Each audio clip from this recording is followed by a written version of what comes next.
the name of the show is Soul Seeing, and it's based on a column that I shepherd called Soul Seeing. And Soul Seeing is what you do. You see with the eye of the soul. You look beyond appearances to the beauty and the goodness that is there. And that's what you're really seeing when you look at Vicky, right? Oh, yeah, there isn't any doubt.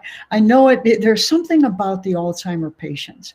Once they're over that first terrible transition, something sets in, and they are a stolid presence, a serene presence in our midst. I saw it with my mother. I saw it for years. My mother was also very funny, incidentally, in the course of it. And what I saw there was there's something else that comes out of their personalities. There's something that brings out, and it is a lesson for us. It is not completely a loss. Oh yeah, we've lost plenty with it, but we gained some things. And I've been through some things since that I knew that my mother would just sit there and she'd go like this and she'd say, all right, all right, all right. It's all right, Joan. It'll be all right. Yeah. We know a little different something about life. That's a real blessing, Joan. Well, this is Soul Seeing for Lent, so we're going to talk about Lent. We talked about Tom Roberts, who is one of the people there at the party. Tom is one of the great editors, past editors of the National Catholic Reporter. And I would say along with Tom Fox and Bob Hoyt, probably among the greatest Catholic journalists we've ever known, wouldn't you? Oh, there isn't any doubt. He's premier. I mean, this is a man who understands not just journalism, which incidentally is in a very hard period in our history right now, about the difference between journalism and entertainment, journalism and genuine analysis. So we're all hurting from that, trying to find journalism, and it's right here at NCR where we're walking that line between the love of the church and the hope for the church is difficult for that whole staff. And yet for years now, they've been the Catholic light in the center of the church conversation. And I'm just so proud of them. To all of you who had so much to do with building that paper and that level of journalism, and everybody knows it and is grateful. There just isn't any doubt. And you're a big part of that, Joan, because your column is so sought after and devoured by the readers. But speaking of Tom Roberts, Joan, he sent me an email this morning to wish me good luck. He knew that you and I were going to have fun. He said, I know you and Joan are going to have fun. In thinking about her and my long road with her, it occurred to me that she's been through quite a few non-liturgical Lents in her lifetime. She's a gift to the community. Now, all your non-liturgical night, if anybody read the biography that Tom wrote, oh yeah, Joan Chittister, you'll know, for instance, Joan, that your father died when you were 3, and your stepfather was abusive. You got polio when you were 16, and I guess those were some of those great Lents for you. Were there greater ones later, or was that the most difficult Lent that you had to overcome? Well, physically, it certainly was. And it takes a big chunk out of your life. Mm-hmm. If you remember, we had a thing called the Sister Kenny method. And the Sister Kenny method was always relax the muscles in scalding hot water and then exercise them in such a way that you maintain the stretch of the ligaments so that everything doesn't atrophy to such an extent that it's useless. The only problem was that after people were removed from a hospital situation, I think it was most difficult for people to continue that. I, on the contrary, remember, had just entered the monastery. I was 16 years old. I entered on September 8th. On October 15th, I was diagnosed with the polio, taken immediately to the polio hospital. And then after a lot of not just considering the implication of my coming back to the monastery, but having to negotiate how we would do it and could do it. By that time, I was in a 40-pound steel brace around my waist, all the way to my feet. And our sisters never, ever stopped the exercising. So 4 years later, a step at a time, I made it. But I made it because of this community and its tolerance for this kid, that they could have easily just sent home and said, you don't belong here. Now imagine that. Imagine what it's like to look back on that, knowing that in a sense, they would have been felt required. And as a matter of fact, as they told me later, the community itself was just terribly stricken by the whole idea. And half of the community at least said, quote, that child needs to go home. This is too hard a life for her. And the other half on record saying, she's not a child. She knows exactly what she's doing. She wants to be here, and there's no reason she can't. So it's out of that community struggle that my own struggle was abetted. And I taught double grades, 65 kids, 5th and 6th grade for 4 years, and then moved from that to high school, where they gave you a schedule, and you ran up and down the steps all day long trying to meet classes at different periods. And of course, I had a complete breakdown. That's too harsh a word. The legs wore out. The polio took me down again. So I had to go back into the braces for a while, and I moved my way out of them again. And if you looked at me, you would not think that there was anything wrong. I tire easily. That's all. You're not going to find. I don't walk. Our sisters walk for miles. I don't walk, but I swim, and I do lots of other wonderful. And I read a lot. So it was certainly a huge part of the formation of my life. Having said that, comes nowhere near to the formation that I got in my own community.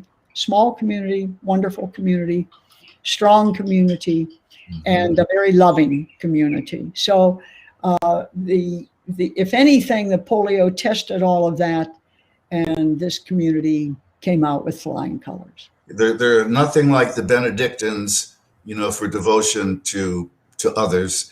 And in your community, of which you led for many years, also supported you when you were speaking truth to power, when you were going to places like Beijing, to advance the cause of women throughout the world. And the Vatican, as I mentioned earlier, thought you were talking too much. Your community supported you tremendously. Oh, yeah, totally. That was the amazing part of this whole process. I was actually speaking for discipleship. Now, it was meant to be at one of the early conferences for women's ordination. When they asked me to speak, I told them that I was not competent to speak about the ordination question, because I didn't have that kind of classical background. And though I felt very strongly about it being a necessity if Catholic theology is going to be completely full and honest about baptism and some other things, I also knew that the woman's question was simply part of an ongoing major cultural change. It's as civic and as secular as it will ever be religious. So all of those pieces were coming together. At that same time, when they asked me to speak and I said I couldn't, they said, Joan, we know what you do. Just come and do what you do. And I said on the phone that day, I'd love to be with all of you. I know the intensity and the commitment of this group. I know that its motives are holy, and that it is the beginning of the end for a paternalistic theology. I know that. I know that patriarchy is over. I know that clericalism is over. I know that the development of the both the female and the male dimension of the church is just beginning. I understand all that. And I can speak on discipleship. And that I can do with integrity, because that's the whole New Testament. So, but when Rome heard, or some people in Rome, or some of the part of a dicastery in Rome, they demanded that I not go, that I wasn't permitted to go to a women's ordination conference. And I was thunderstruck by that. And my one answer was, nobody has the right to tell anybody what they can think about. Mm-hmm. And that if we have been given a mind and a soul, we're given questions. And until we can explore those questions, we really cannot possibly make any contribution of value to the church, let alone to women and the world. So I went. Yeah. And there was pressure applied, threats to the community. But when the then prioress said she would not issue a mandate, that was not her role, that this was something for the sister to discern. Mm-hmm. She asked if anybody else in the community would like to sign that letter with her, and the entire community signed that letter. That is so powerful. Oh, so powerful. I sat in chapel that day and watched them go down the aisle and said to myself, do you know what you're doing? Do you understand that you're putting yourself into danger?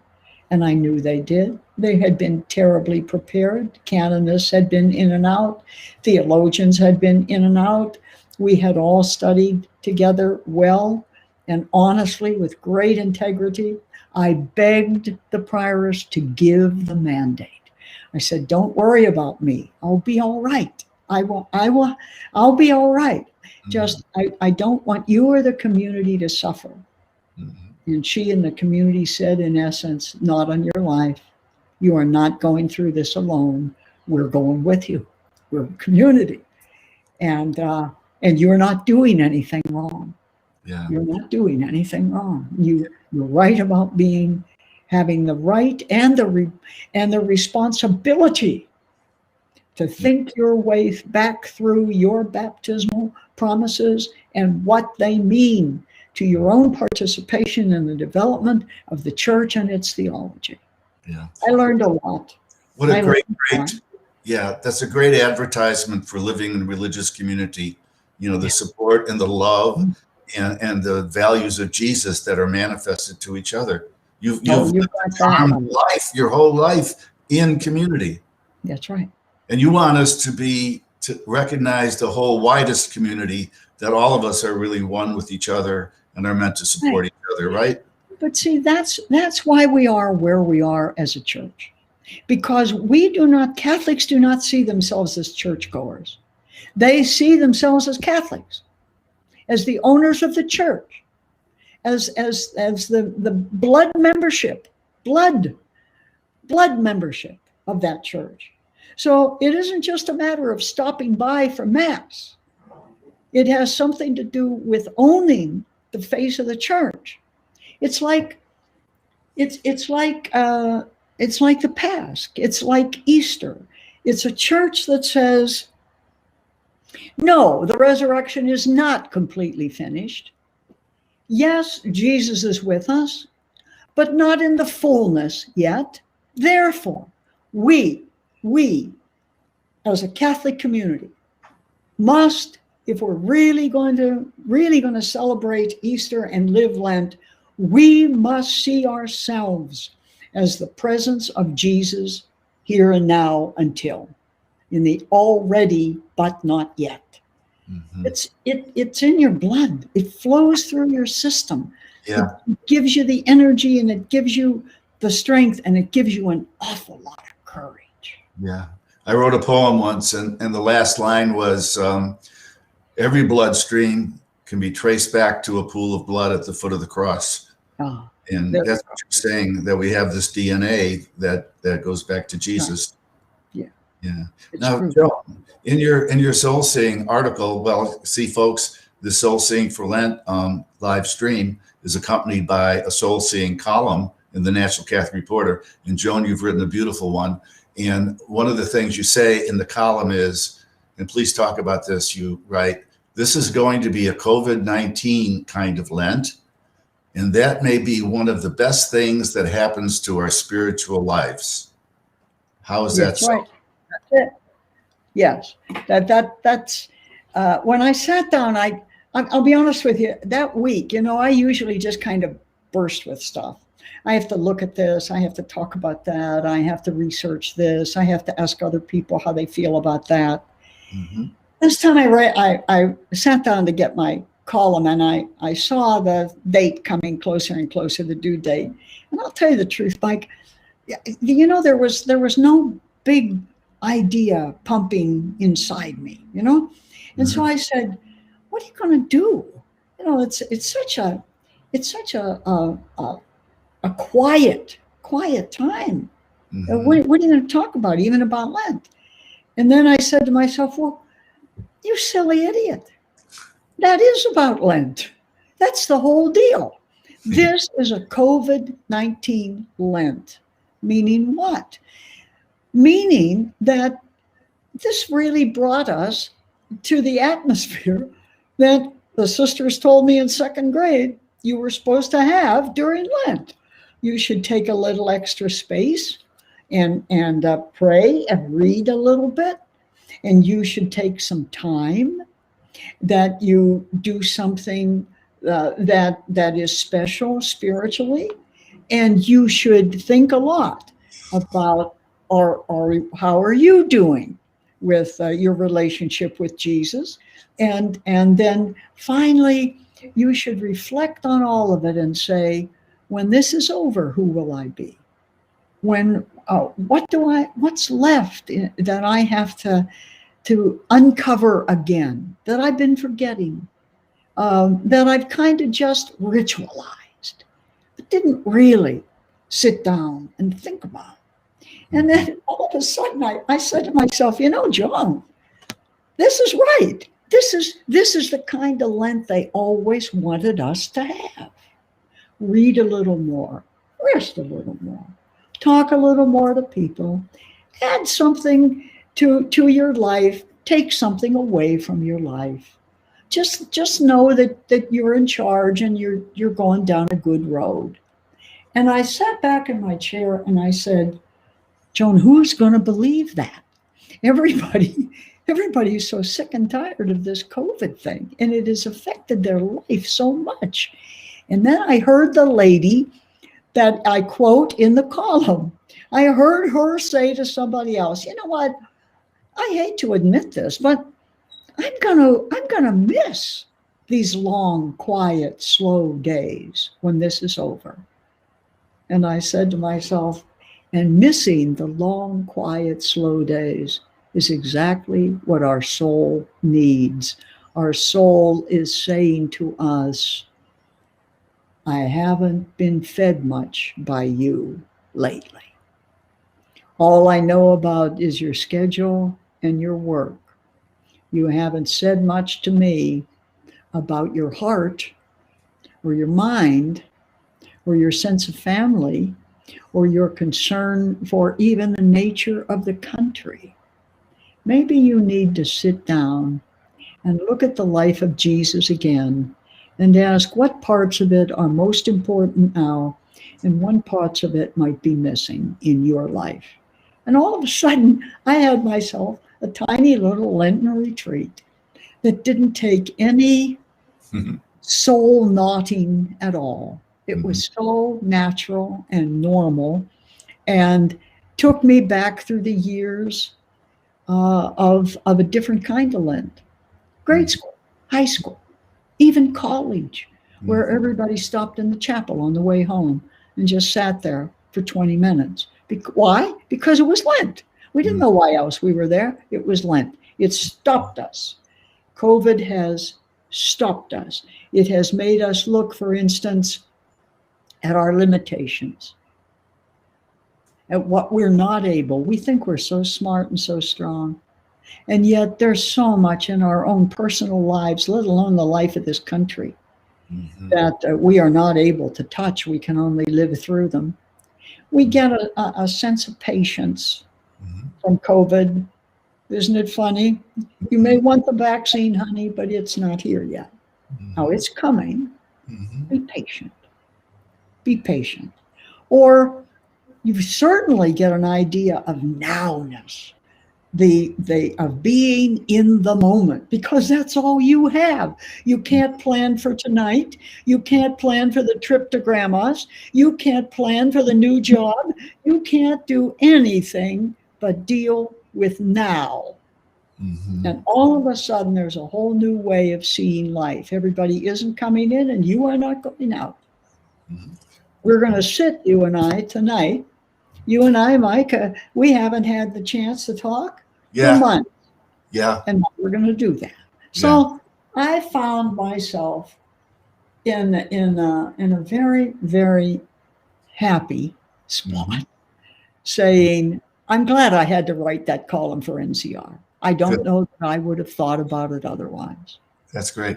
Okay, that's so beautiful, Joan. I'm seeing two things. We have dozens and dozens of comments coming in from all over the place. And I'm looking at two things. I'm looking at a sentence I put on my wall here that you wrote in the column that says, Lent is not about giving up our adult candy or immersing ourselves in pain. It is time to renew the best in us. And there's a comment on another side or shadow of Lent from Mr. Anthony George, Joan, and he says, Lent is for prayer and also fasting. It is imperative that fasting is central, and on this Islam can teach us so much. Real fasting is not just giving up little things. The cross is not for wimps. We must take the road to Calvary silently. What kind of fasting do you think that we should be interested in? Well, I think you have to be worried. You have to get a little nervous about that sentence. It's heartfelt, and it's right, and it's good. But Lent was never meant to lead us to any kind of excessive asceticism. The function of fasting is to teach myself that I can say no to myself. I can say no to my greed. I can say no to my pride. I can say no to my lust. I can say no to my sloth. Fasting says, understand that if you are able to control what sustains you physically, then you are called to turn that into what sustains you spiritually. So I never like to, Lent is not about suffering. Suffering itself is not a punishment. It's a result of something else.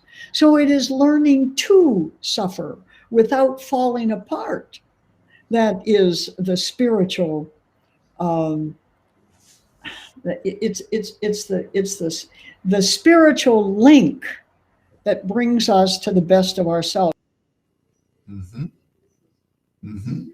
Yes, Joan. Are you still with me, Joan? Your face is frozen. Joan, are you still? Reminds me that I am capable to say myself. No to myself. Yeah, that's beautiful, Joan. Yeah, suffering. There's a way that suffering brings us back to God, because we're out on the limb of a tree, and suffering is kind of a cause of our thoughts and our actions, but it leads us back to God also, doesn't it? Well, of course. I mean, when we refuse to suffer, and some people do, they can feed it with all sorts of other candied rewards. But when we refuse to suffer, we're refusing to grow. Suffering is always a call to growth. And you know it. You said to your kids when they were little, I know that the tooth hurts and the dentist is going to take it out and you're going to be very brave about it. And then you're going to understand what some other kids might not, that you shouldn't be eating all that candy. Suffering is not a punishment. It's a result. And it's something we do to condition ourselves, to control ourselves. It reminds us that to grow is going to take some effort. Yeah, we have a note from Ellen Knight, who says, to me, everyone has the same amount of suffering, just at different times and in different places. It's a call to grow in the Lord. And that's what you're saying we should do this Lent, is use whatever is before us and within us to take the time out of time to get closer to the Lord. That's right. And exactly. De facto, God is closer to us than breathing, and nearer than hands and feet, as another poet. Joan, you're not going to believe this, but we're out of time. But that being said, I'm not going to believe it. I know, it's like 2 minutes. That being said, and all these things coming from all over the world, I guess you can see them later, Joan. Stephanie Yeagle of NCR said I could have an extra 5 minutes if we're going to town, which I knew we would. And so I want to ask one, and you know, the thing is, you're not prepared for any of these questions, because when I called you last week and I said, hey, Joan, you want me to call you the day before and I can give you some sample questions so you'll be prepared? Do you remember what you said? I know what I always say. I have never answered a canned question in my life, and I'm not starting now. No canned questions today? You didn't know what was coming? No. Including Vicky, and you don't know what's coming now. And I've got a last question I saved for you, because it's a question that I ask myself all the time. So I assume that all the folks out there are also interested. One of our sons was suffering when he was in college from this and that, like all young people suffer. And we talked and we came to the realization together that the most important thing we can have in ourselves is peace. And I just finished a book called The Way of Peace, based on the premise that we can't have peace in the world unless we first have peace in our heart. Now, everybody hungers after peace. Based on your good long life and experience with others, what can you tell us about cultivating peace in ourselves? Well, the first thing I would want to tell anybody is, do not mix up peace with painlessness. And don't think that painlessness is the sign that you're peaceful. There are a lot of people in pain today from some reason. Their hearts are broken. They're worried about their own mental health. The arthritis is killing them. The pain is there. And yet they'll be among the most peaceful people you know. So what does that mean? It means I am me.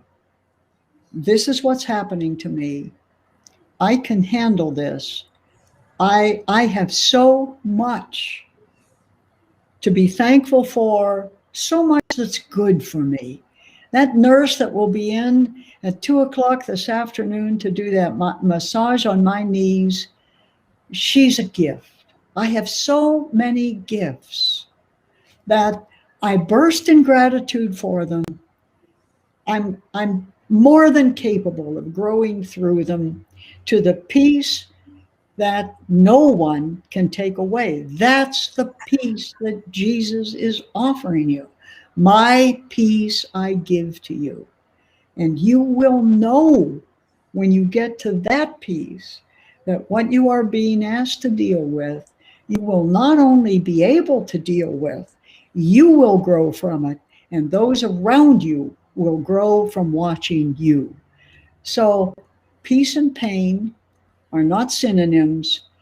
Peace is the ability to deal with what life has given me so that I can learn more about the presence of God in my heart and in my relationships with other people. It is there. It does come. It's part of the serenity of age, and it is certainly part of the honesty of the person who says, the pain is killing me, but I've been given so many good things. I can handle this. I can handle this. And I will. Thank you, Joan. That is so beautiful. I wish we had more time. All these comments are so wonderful. One person asked, who's the author of The Way of Peace? That's me. And the book's coming out, I think, in May. And there's one pass because they're going down from a gentleman, Pierre, I think, in Montreal. He said a wonderful thing. I love everything Joan says. And he says, I'm a man. He said, I'm not a woman, and I'm really getting something out of this. And it might be because we're both human. That may be the only thing we have in common, but it works. Yeah. Joan, thank you for being a friend for decades. Thanks for having me, Mike. It's just this opportunity to see you like this after all these years. That was the gift I knew I'd have today. Mike and we're going to have a good conversation. God bless you. I wish we could have beer and pizza. And I'm going to end it, Joan. I'm going to end it, Joan, by thanking you with all my heart, and by thanking Stephanie Yeagle and Brittany Wilms from the NCR behind the scenes who make this possible. Bill Mitchell, the publisher of National Catholic Reporter, and Heidi Schlump, our good friend, the editor. Yes. And most of all, I want to thank Franciscan Media, who sponsors this. You know Franciscan Media. And here's a special offer. Visit their website. It's franciscanmedia.org. They have meditations, they have prayers, they have books, they have the Saint of the Day. It's a great website, and their mission is to share the love of God in the spirit of St. Francis, another great saint like St. Benedict. And go to their website, and you will get 20% off of Joan's books with this discount code, Joan Chittister, NCR. Live in love, grow in faith, soul seeing, see with your soul. Bye, Joan. Goodbye, Mike. God bless all of you. Thank you for being there.